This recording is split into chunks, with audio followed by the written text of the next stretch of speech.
Asking questions and seeking help, it doesn't make you dumb. Doing the opposite kind of does.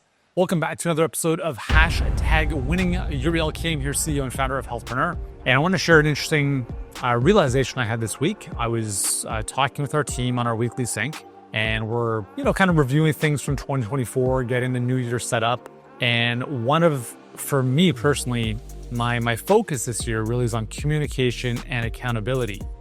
And so I don't have the luxury of speaking with everyone on my team all the time. We have a team of about 40 people. And at the same time, I want to feel that everyone feels that they can reach out to me, and I have this open door policy, even though we're virtual. And so we had our weekly sync, and I just asked everyone at the end of the meeting, I said, hey guys, I would love to know from you guys how I'm showing up as a leader for the business, for you, and I want you to know that you can just share anything with me and it's completely okay. If you want to say, Yuri, you're a complete douchebag, I don't like working here, cool. Just tell me why. And if you say I love it, or I think this can be better or whatever, again, it's not a fireable offense. I just want feedback. So I just said, listen, you can just send this to me via Slack.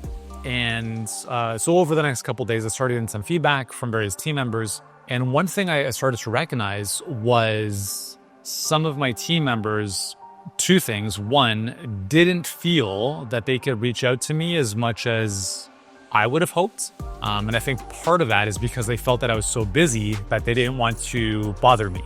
And I thought to myself, okay, well, I've created that. How have I done so?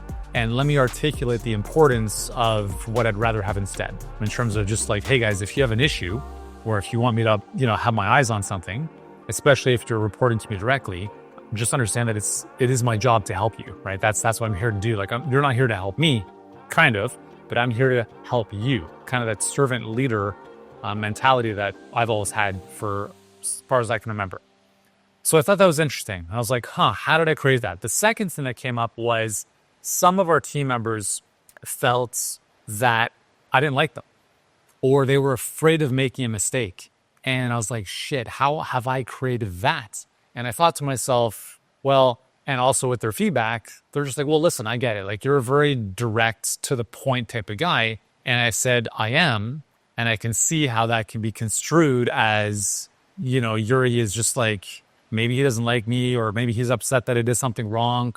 And I was like, shit, okay, my bad. And I talked with a few people about this, and I said, listen, just to be abundantly clear, in a virtual business, we don't have the luxury of the water cooler conversations, right? We don't have an office where we're just kind of hanging out and chatting all day, because in person, I'm very different. At Healthpreneur Live, as an example, we're just hanging out as a team, relaxing, shooting the breeze for hours on end. Virtually, it's a bit different, right? If I'm jumping on Zoom with someone for 20 minutes, it's we've got an agenda, let's go. So the challenge of running a virtual business sometimes is it ends up being a little bit more, let's just get to the point. It doesn't have to be, but it tends to be that way, at least in our case. And I think we've built a beautiful culture, a really, really incredible team culture that people feel is very different from anything they've experienced. And it's my job to continually improve that culture. And this is part of the feedback that I'm looking to get from my team. So I looked at this and I said, okay, well, I want you to know, dear team member, that if you make mistakes, I want you to make mistakes. I want you to mess up. I want you to fail forward, because that's how we learn. What I don't want is for that to happen once and again and again and again and again, right? So I said, and this is something that our culture has always been espousing, is mistakes are amazing, right? There's no failure. I would rather you venture and try something, but the key is to learn from it, as opposed to I made this mistake and then I still see the same mistake over and over again. When that happens, people are gone. So again, I'm sharing this with you because I think it's really, really important to continually seek feedback and ask questions of people around you, right? Whether it's, people reporting to you or people that you're reporting to, whether it's a coach or team members, so you can constantly look at how the world is perceiving you. Because I think I'm pretty self-aware. I mean, I can come across as very direct, maybe a bit of a dick sometimes, a bit abrasive, but I truly, truly care about people, right? And for me, at this point in my life, that's just kind of how I kind of cut through the fluff and get to the core of the issue. So my encouragement to you is, whether you're working with a coach, I'll tell you our best coaching clients are the ones that I see on my calls. And there's a reason for that, because they lean in for support and they ask questions. And I think the challenging part about working with health professionals is that they're really smart. But I've recognized that the smarter you are, the slower you'll go a lot of times. Because what happens is we think that we have all the answers, or we have so much ego around our smartness, our intelligence, that we feel dumb asking for help. And I'm sharing this from personal experience, okay? Like, I'm the guy who I have to really challenge myself to reach out and ask for help. I'm always the guy to give help. Like, hey, I'll help someone, like, how can I provide some feedback or whatever? But asking for help is challenging. And so this is one of the areas that I want to really grow into a lot more. And this is part of why I've asked for feedback. And I do so on an ongoing basis with my team, because I'm like, I see myself in a certain way. You probably see me, I would assume, in a similar way, as if I'm somewhat tapped into how I show up in the world. But it's also really good to hear the feedback.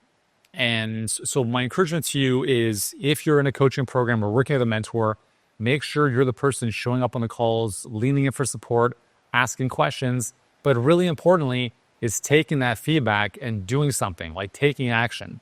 Second thing is, if you're working with team members, whether it's a VA, whether you have a team, it doesn't really matter how big or small, is constantly asking for feedback from your team.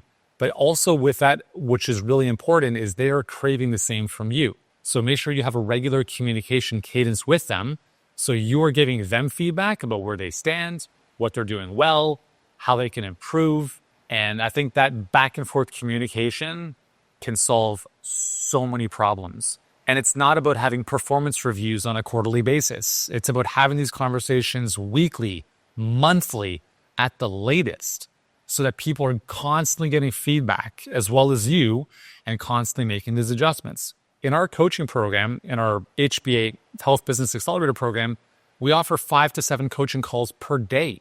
Now, do you think our clients can move a bit faster with that level of support and feedback versus 1 call per week? Obviously, right? Because they can jump on a call on Monday, do something, jump back on the call on Tuesday, get more feedback based on the market data, take action, get back on another call a day later. And that allows this feedback loop to be so much faster so they can move forward. Now, we wouldn't do that if we didn't give a shit about our clients' results. Like, for what they're investing, like, it's the minimum that we can do for them. All we ask is that they show up. So that's all I wanted to share with you today, is just kind of like this thinking of, just don't be the person who doesn't ask for help, right? You're smart, awesome, but you will be smarter if you are humble, if you are coachable, if you are willing to reach out and ask for help.